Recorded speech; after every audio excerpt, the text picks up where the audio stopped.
Hello, and welcome to 7 Must-Know Death Words in German Genealogy. My name is Catherine Schober, and I am a German genealogy translator and educator, and my company is Germanology Unlocked. If you haven't watched the videos on birth and marriage record words yet, you might want to go back and watch those, or you can go watch them afterwards, or not really in any particular order. But for now, let's focus on those death record words. Ready to go? One of the most important words in death records is the word gestorben. Does anyone know what that means? If you said died, you are correct. A very important word that comes up a lot on death records. So, what does that word look like in the old German handwriting? Just like that. Now, of course, everyone's handwriting will differ from document to document, but this is generally how that word should look. We have the letter G. If you watch the other two videos, maybe you'll be able to see what this letter is.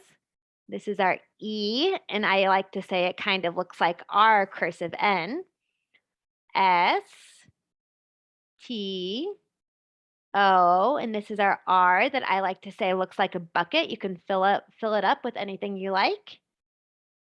B, our N looking E, and then the letter N. If you just watched my marriage record video, you will remember that I said the N has 1, 2, 3 points at the bottom of the letter. And these are all things you'll learn in my handwriting course as well, reading the old German handwriting if you're interested in learning more. The word Tod comes up on death records frequently as well, and that word means death. Now, I actually have an uncle, Todd, who spells his name exactly like this, but I have not told him what his name translates to in German. How does that word look in the old German handwriting? Luckily, it's short, so pretty easy to recognize. We have our T, O, D, Tod.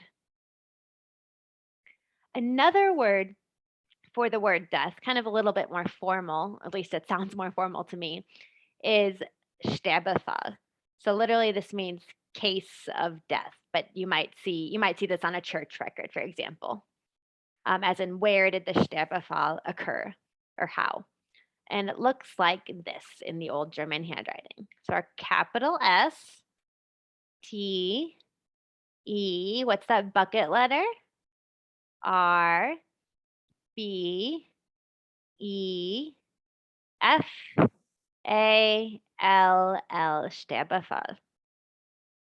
All right, so after a death takes place, what do we usually need to do? Begräbnis. So that can be either used for a funeral or a burial. So this word pretty much always comes up on death records. In the old German handwriting, it looks like this, capital B, E, G, oops, click too hard, G, R, A with our umlaut, B, N, our I is dotted just like in English. And this S is an S that appears at the end of words and the end of syllables. I like to think it looks like the number 6, begräbnis.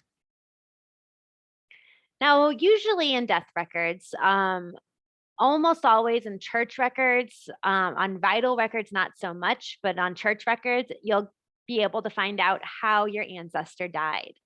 And one of the words to look for as a clue for that is the word Krankheit. And that word means illness or sickness. So that will be the type of illness he or she died from. That word looks like this in the old German script. This K, capital K, our bucket R, A, our N with 1, 2, 3 points. This K, and I don't actually love how this K looks in this computerized version of the script. Usually you'll have more of a little loop here. Our H, and our H has a loop above the line of writing and below the line of writing. E, I, T, Krankheit. So if you have the word krank by itself, that just means sick. Heit is a word that makes something a noun. So Krankheit, sickness or illness. And then we have the word Verstorbene. This will often be a church record heading. der Verstorbene, the deceased. So this word means deceased. And it looks like this. That is a long one. So we have our capital V, E, R, S, T, O, R, B, E, N, E. And in the Old German script, E's and N's often get confused with each other. One way to tell them apart is the E is written a lot closer together. These two lines are written more closely together as opposed to this more spread out N. So I like to call it our squishy E and the jagged N. Again, very professional terms, but it helps me to remember and it helps my students in the handwriting course to remember as well. And then the word violent. This is more of a rare word. Not rare in the sense that you won't see it. It does come up a lot in genealogy, but it's a lesser known word. I should say that. But I wanted to include it here because it does come up a lot and you won't be able to find it too often in a modern dictionary. What it means is the late or deceased. So you'll often see it before a person's name or before that person's occupation. So the Weiland Weber Johann Schmidt, the late Weaver Johann Schmidt. So Weiland, which can also be abbreviated WEIL, is a way to say that somebody had already passed away. And it looks like this in the Old German script. So WEIL,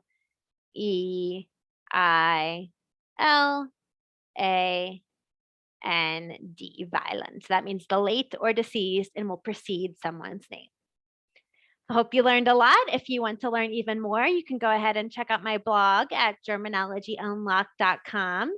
And if you haven't gotten this yet, I do have a free PDF of the most common German church record vocabulary that includes the German word, its English translation, and how that German word looks in the handwriting, all on the same sheet. And you can get that by signing up for our newsletter at the link below, and it will be sent straight to your inbox. Thanks so much. And if you haven't already, be sure to subscribe to our YouTube channel and we'll keep uploading more videos to help you with that German genealogy. Best of luck with your research.